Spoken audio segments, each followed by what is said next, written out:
شہنشاہ اجازت کا منتظر ہے. شہزادے کیا زخم دھوئے نہیں جائیں گے؟ یہ زخم نہیں پھول ہیں درجن، اور پھولوں کا مرجھانا بہار کی رسوائی ہے. سنو، یہ قاتل بھی نہیں دلدار بھی ہے، یہ شاخ گل بھی ہے تلوار بھی ہے. جو مزاج 14 برس تک خون کی برشا میں نہاتا رہا وہ آج بھی کویتا میں رچا ہوا ہے. کتنی حیرت کی بات ہے. اس میں کوئی حیرت کی بات نہیں. اگر عمر خیام کی ربائی سنہرے ورق کی جگہ پتھریلی زمین پر لکھ دی جائے تو کیا اس کے معنی بدل جائیں گے؟ تو پھر تمہارے مہابلی نے ہمارے لیے جو کچھ بھی سوچا ہے غلط ہی سوچا. ہمیں دیکھ کر یہ کون چھپ گیا ہے بہار؟ چھپا نہیں، چھپایا گیا ہے صاحب عالم. کیوں؟ سنگ تراش کا یہ دعویٰ ہے کہ جب یہ مجسمہ بے نقاب ہوگا تو بے خوف ہو کر کہو، کبھی کبھی دعوے دلچسپ بھی ہوا کرتے ہیں. اس کا یہ دعویٰ ہے کہ اس مجسمے کو دیکھ کر سپاہی اپنی تلوار، شہنشاہ اپنا تاج اور انسان اپنا دل نکال کر اس کے قدموں میں رکھ دے گا. سنگ تراش کا دعویٰ دلچسپی کی حدوں سے آگے بڑھ گیا ہے. ہم اس کے فن کا غرور دیکھنا چاہتے ہیں. مہابلی کا یہ حکم ہے کہ صاحب عالم اس مورتی کو نہ دیکھے. کیوں؟ راج جوتشی کا یہ کہنا ہے کہ آج رات چندرما کے ڈھلنے سے پہلے شہزادے کا کسی مورتی کو دیکھنا برا شگن ہوگا. نقاب کشائی کل صبح مہابلی کے سامنے ہوگی.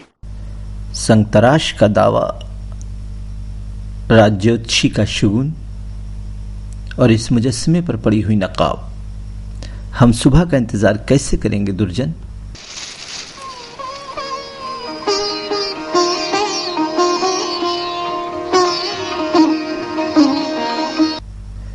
سنگ تراش کا دعویٰ یقیناً صحیح تھا. بے شک اس بے پناہ حسن کی تاب پتھر ہی لا سکتا ہے. بتوں کی خدائی تسلیم کرنے کو دل چاہتا ہے. صاحب عالم پر بت پرستی کا الزام لگ جائے گا، مگر وفا پرستی کی داد بھی مل جائے گی. محبت کرنے والوں کا ہے بس اتنا ہی افسانہ، تڑپنا چپ کے آہ بھرنا گھٹ کے مر جانا. کسی دن یہ تماشا مسکرا کر ہم بھی دیکھیں گے. تمہارا خیال اس پھول کا مستحق ہے. تمہارا نظریہ یہ ہے نارکلی کہ محبت ہم نے مانا زندگی برباد کرتی ہے. یہ کیا کم ہے کہ مر جانے پہ دنیا یاد کرتی ہے. کسی کے عشق میں دنیا لٹا کر ہم بھی دیکھیں گے. تمہارے حصے میں یہ کانٹے آئے ہیں. صحیح نصیب، کانٹوں کو مرجھانے کا خوف نہیں ہوتا. بہار، شمع کے سینے میں کیا ہوتا ہے؟ رات کی خاموش داستانیں اور کچھ راز. یہی سبب ہے کہ صبح ہوتے ہی ہر شمع ہمیشہ کے لیے خاموش کر دی جاتی ہے. تم نے بھی ایک راز جاننے کی کوشش کی ہے، تمہیں بھی خاموش کرنے کی یہی صورت ہوگی. اب تم جا سکتی ہو.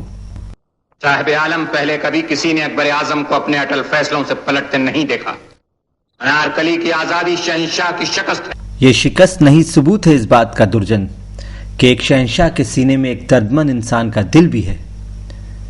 آج پہلی بار میں یہ محسوس کر رہا ہوں کہ میں صرف ہندوستان کا ولی عہد ہی نہیں بلکہ ایک رحم دل باپ کا بیٹا بھی ہوں. انارکلی کو آزاد کر کے انہوں نے میری محبت پر احسان کیا ہے. آپ کی محبت پر نہیں صاحب عالم، کسی کی بے وفائی پر احسان کیا ہے. کس کی بے وفائی؟ ان زنجیروں سے پوچھیے. ہم تم سے پوچھتے ہیں. آپ کی انارکلی کی نازک کلائیاں قید خانے کی بھاری زنجیروں کا بوجھ نہیں اٹھا سکی، اور اس نے ان کے بدلے دل الہی سے سونے کے کنگن لے لیے. اس کا ثبوت؟ انارکلی کی آزادی انعام میں جا گرے. آج رات جشن نوروز میں اس کا ناچ، اور ناچ کے بعد محل سے ہمیشہ کے لیے رخصت ہونے کا اقرار.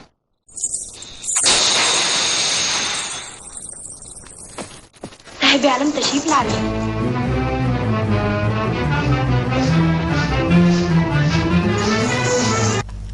داخلیہ، تم یہیں ٹھہرو. آخرکار اکبر اعظم کی گرم نگاہوں سے وہ موم پگھل گیا جس کی تو بنی ہوئی تھی، اور اس کے ساتھ ہی تیری محبت کا وہ کاغذی زیور بھی جل کر راکھ ہو گیا جسے پہن کر تو میرے سامنے اتراتی پھرتی تھی. انارکلی، جسے قید خانے کی ایک ہی کٹھن رات کے اندھیرے نے کھا لیا